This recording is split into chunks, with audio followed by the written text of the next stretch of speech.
देखिए, समाजवादी पार्टी ने एक काम और महापुरुष के नाम के साथ किया था। भीमनगर नाम था संभल का, और जैसे ही आए थे भीमनगर से मतलब इतना ज्यादा नफरत इनको है। एक चीज है। दूसरे, खैर इनके जमाने में ये तो डायनासोर आ सकता है, लेकिन कांग्रेस नहीं आ सकता। यूपी में हालत ये है कि वो नहीं आ सकता है। क्या आ सकता है? डायनासोर आ सकता है, लेकिन कांग्रेस नहीं आ सकता। ऐसा नहीं करें। ये आप बताइए ना, पश्चिम बंगाल में कितने साल से नहीं आ रहे हैं? पश्चिम बंगाल में कितने साल से नहीं आ रहे हैं? हमें लगता 50 साल हो गया होगा। ये खुद ही कह रहे हैं कि 90s के दशक के पहले आए हुए तो आज तक नहीं आ पाए हैं। आप उठा के हर जगह पे देखते चले जाइए, ये नहीं आ रहे हैं। बस केवल आ कहां रहे, टीवी डिबेट में आ रहे हैं। उसके बाद में दूसरी चीज ये है कि जो कांग्रेस के एक प्रवक्ता है ना, कहते हैं हम ये ज्वाइंट सेक्रेटरी थे, फलाने सेक्रेटरी, इनको सबको एक प्रिविलेज होता है कि भाई ये उसी पार्टी के हैं जहां पे था कि कोई व्यक्ति भारत का नागरिक नहीं फिर भी वोट डाल देता था। तो इनको ये प्रिविलेज लगता है कि नहीं, हमें तो कुछ करना नहीं है, हम तो जैसा चाहेंगे वैसा चुनाव आयोग करता जाएगा, वोटर लिस्ट में नाम जुड़ते जाएंगे। इन्हीं के पार्टी में था ना कि नाम मतलब भारत के नागरिक बने, बाद में वोट डाले पहले, और वही प्रिविलेज आज तक लेके चले आ रहे हैं। गजब के मतलब ठठरी और झूठ बोलने की आदत है। अरे भैया, जब आप एक जगह से, इनके टाइम में तो यहां तक ये था कि 2010 तक कि आपका नाम कट नहीं सकता था, चाहे कहीं चले जाओ, वो इतना बैगेज इकट्ठा हो जा रहा था। वो इन्हीं के टाइम पे वोटर लाया था कि चुनाव अधिकारी नाम काट नहीं सकता था, चाहे आप हिमाचल प्रदेश के हैं और आपका ट्रांसफर मुजफ्फरनगर में। राइट, हमारे तरफ से लास्ट है। जी जी प्रतीक जी, पूरा देश प्रश्न है, उसका उत्तर है उत्तर प्रदेश, जहां पे सारी नदियां, तीर्थ, जहां से बड़े बड़े प्रधानमंत्री आए। जिस प्रकार से उत्तर प्रदेश में 2,89,00,000 वो 2,89,00,000 जो काटे गए वोटर, उसमें जितनी जल्दी और जिस प्रकार से उत्तर प्रदेश के मुख्यमंत्री आदित्य योगी नाथ जी का बयान है कि हमारे वोटर थे, वोटर हमारे थे, तुम्हारे थे, इनका चेहरा सामने आ गया भारतीय जनता पार्टी का।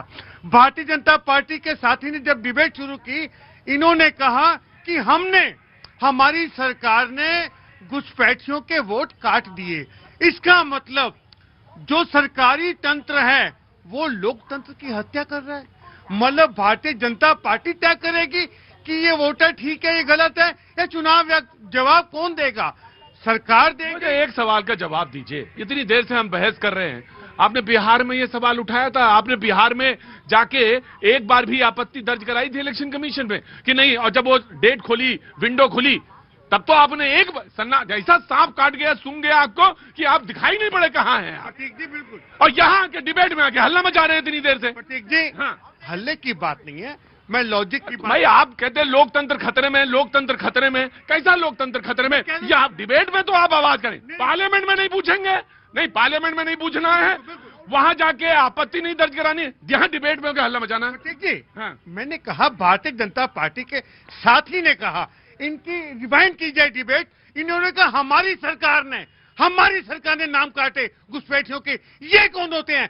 चुनाव आयोग तय करेगा, तंत्र तय करेगा। वही तय कर रहा है। अब वो तय नहीं कर रहा। ये कैसे कह सकते हैं कि जब से हम आए हैं हम घुसपैठियों को हटा देंगे यहाँ से? इनको अपने शब्द वापस नहीं चाहिए। देश क्या ये घुसपैठियों को रखना चाहते हैं क्या? यही तो चाहते हैं ना, बार बार घुसपैठियों के लिए इतना दर्द क्यों है इनको? इन्होंने ही कहा था ना, कांग्रेस ने कहा था ना कि भारत के जितने भी रिसोर्स हैं, भारत के प्रधानमंत्री मनमोहन सिंह जी थे, उन्होंने कहा उस पर सबसे पहला अधिकार मुसलमानों का है, और ये साहब कह रहे हैं घुसपैठियों का है। इन्होंने मुसलमानों का अधिकार कहा तक नहीं कहा था आपने? इन्होंने कहा तक नहीं कहा था? जनता पार्टी हमेशा क्लिप खाती है, इसीलिए मैं बीजेपी को कहता हूं भूखी जनता पार्टी। पूरी क्लिप में क्या था? अल्पसंख्यक, जिसमें आदिवासी, दलित, पिछड़े सारे शामिल होते हैं, लेकिन बाकी सारे काट के खा गए, एक अकेला मुसलमान इनको याद है। और अगर मुसलमानों के लिए भी कहा तो क्या भारत के 25 करोड़ मुसलमान भारत के नागरिक नहीं है, जिन्होंने बंटवारे के वक्त इस देश की जमीन को चूमा, इस देश की जमीन में दफन हो गए, इस देश की जमीन के लिए काम करते हैं? क्या वो टैक्स नहीं देते? आप अगर टैक्स देते हो, 5 रुपए का बिस्कुट आप लेके आते हो, तो क्या मुसलमान 5 रुपए के बिस्कुट पे टैक्स नहीं देता? कौन सी ऐसी चीज है जो मुसलमान को बिना टैक्स दिए मिल जाती है? क्या पेट्रोल उन्हें सस्ता मिल जाता है? क्या डीजल उन्हें सस्ता मिल जाता है? क्या गैस उन्हें सस्ती मिल जाती है? बताइए कौन सी ऐसी चीज है? सिर्फ एक चीज ऐसी है, 1 मिनट, सिर्फ एक चीज ऐसी है जो उन्हें बिना टैक्स मिलती है, फ्री में मिलती है, और वो है उनकी लिंचिंग। दाढ़ी टोपी देखी और उनके साथ लिंचिंग शुरू। इनको इतनी नफरत है कांग्रेस के लोग, आज नहीं, आप ये देखिए 2026 है, गजनी ने सोमनाथ मंदिर को गिराया था और उसके बाद हमारी आत्मा को कुचला था। जानते हैं सोमनाथ के बारे में क्या कहते हैं, गजनी के बारे में कहते हैं लुटेरा था। वो कभी नहीं कहते कि उसने धार्मिक इन्वेजन किया। और नेहरू जी इतनी नफरत करते थे, कहते कि सोमनाथ मंदिर के जीर्णोद्धार में डॉक्टर राजेंद्र प्रसाद जी नहीं जाने पाएंगे, नहीं जाएंगे। अगर वो राजेंद्र प्रसाद जी गए वहां पे, तो राजेंद्र प्रसाद जी के रिटायर होने के बाद उनकी दवा तक का पैसा नहीं दिया नेहरू जी ने, क्योंकि प्रधानमंत्री थे। इस तरीके से नफरत इनको हिंदुओं से रही है। इनको हिंदुओं से हमेशा अभी भी चिल्ला रहे हैं। और इनके एक मुख्यमंत्री, नेहरू जी ने ही भेजा था। अबे भाई आप इधर आएंगे, ऐसे ना, अरे भाई ऐसे नहीं, डिबेट में आप गलत बयानी कैसे कर देंगे? नहीं देखो ये लिंचिंग वही नहीं होती, लिंचिंग ये भी होती मुंह जबानी भी। हाँ, ऐसे नहीं, ऐसे नहीं। अभी छत्तीसगढ़ के मुख्यमंत्री बघेल साहब जब कांग्रेस की सरकार थे, वो क्यों इनके अंदर आदत पली बड़ी? 200 एकड़ जमीन आदिवासियों को छीनकर दाऊद इस्लाम नामक संस्था को दे दिया, जिसने धार्मिक परिवर्तन का काम कर। राइट, अब आप बोलिए। 1050 एकड़ जमीन अडानी को दे दी सिर्फ 1 रुपए में। और 200 एकड़ याद आ रही, 1050 एकड़ याद नहीं आ रही। और दूसरी बात, ये सोमनाथ मंदिर वाला जो मसला है, प्रधानमंत्री नेहरू जी ने स्पष्ट कहा था, मैं देश का प्रधानमंत्री हूं, मैं किसी एक धर्म को प्रमोट नहीं कर सकता। आप राष्ट्रपति, इसलिए आप जाइए, और मैं इसमें नहीं जाऊंगा। और ये जब तक वो जिंदा रहे 64 तक, तब तक किसी भी धार्मिक कार्य में उन्होंने आगे बढ़ के हाथ नहीं दिया, क्योंकि उनके लिए सभी धर्म बराबर थे। डिस्कवरी ऑफ इंडिया में खुद लिखा है नेहरू जी ने कि मैं बाई एक्सीडेंटल हिंदू हूं, लेकिन बाई कल्चर मुस्लिम हूं। मतलब एक को आप 200 एकड़ जमीन हेक्टेयर छून के दे सकते हैं, दूसरे का आप श्राइन को पैसा नहीं दे सकते। राइट, समाजवादी पार्टी जी।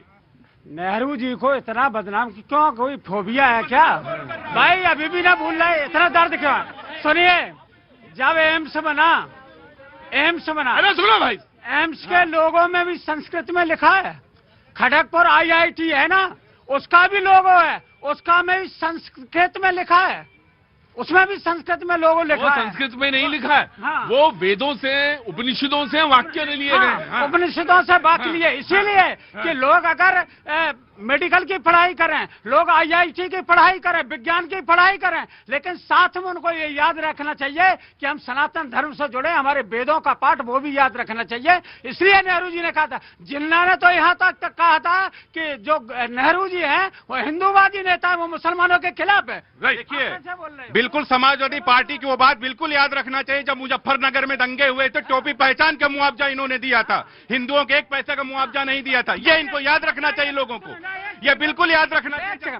अच्छा ये बताइए, कितने साल से हो अभी केंद्र में? इतने साल से हो, और दूसरा कार्यकाल योगी जी का चल रहा है। निकालिए वो लिस्ट जिनको ऐसे दिया ना, बताइए। झूठ बोलने का काम करते हो, झूठ बोलने तभी बाहर चले गए सत्ता से। नौकरी भी दे रहे थे, नहीं सकता, वो नहीं आ सकते। 2 करोड़ नौकरी दे रहे, नहीं दे पाए। इनका आ नहीं रहे।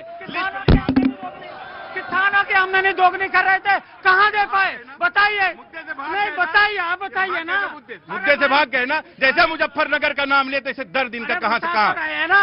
अगर कोई दंगे का नाम ले, दर्द होना चाहिए, निश्चित तौर से दर्द होना चाहिए, निश्चित तौर से दर्द होना जी। बिल्कुल, दोनों से पूछूंगा। एक उधर से हाथ उठ रहा है जी, 3 और एक चौथा वो 4। बिल्कुल आराम से, 1 by 1 जी। आज हाथ से छूट गया यार मेरे। सर मैं ये कह रहा था, जैसे SIR का मुद्दा ये लोग छोड़ रहे हैं। SIR में मान के चलते हैं कि 289 जो भी वोट कट रहे हैं, सपोज कीजिए कि इसमें 25%, 25,000 वोट फॉल्स होगा, 25,000 वोटर होंगे जो यूपी के 9 होंगे, तो यानी कि टैक्स पेयर का जो राशन आ रहा था 25,000, मैं मान रहा हूं कि 25,000 इसमें से फेक हैं, या घुसपैठियां हो या कहीं के हो, यानी 25,000 लोग हमारा अन्न खा रहे थे दूसरे देश के होके। तो अगर SIR प्रक्रिया चल रही है तो इसमें दिक्कत क्या है किसी को?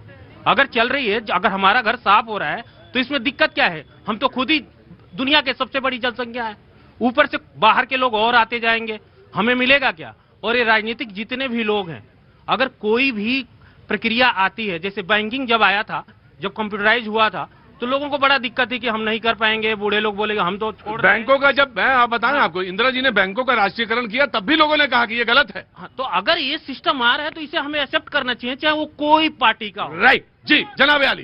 सर मेरा एक क्वेश्चन है, अगर नेहरू जी को अगर दिक्कत थी, सपोज कीजिए कि अगर वो हिंदू थे, वो अपने आप को हिंदू मानते हैं, तो अगर वो हिंदू थे तो अपने मंदिरों में जाना क्या ये प्रूफ होता है कि वो मुस्लिम विरोधी हो गए? अगर अपने मंदिर में अगर नहीं जा सकते हैं तो इसका मतलब कि विरोधी हो गए मुस्लिमों के, ऐसे कैसे, क्या सिस्टम है ये? मतलब ये कह रही है अगर हिंदू हैं तो उनको मंदिर में जाने में आपत्ति क्यों हुई? क्यों है? सोमनाथ के मंदिर में जाने में आपत्ति क्यों हुई? यस, यही कहना चाह रहा हूँ। हाँ? अगर मंदिर में नहीं गए थे हाँ, तो वही कह रहे हैं भैया, समझ में देने वाले। हाँ जी, राजेंद्र प्रसाद गए थे, राजेंद्र प्रसाद जी गए थे, जो हमारे पहले। हाँ भाई साहब, बिल्कुल बिल्कुल आप ही ने दिया, सही कह रहे हैं आप, बिल्कुल मैंने लिया, सवाल लिया जी। जनाबे अली, हाँ हुजूर, क्या नाम है साहब आपका?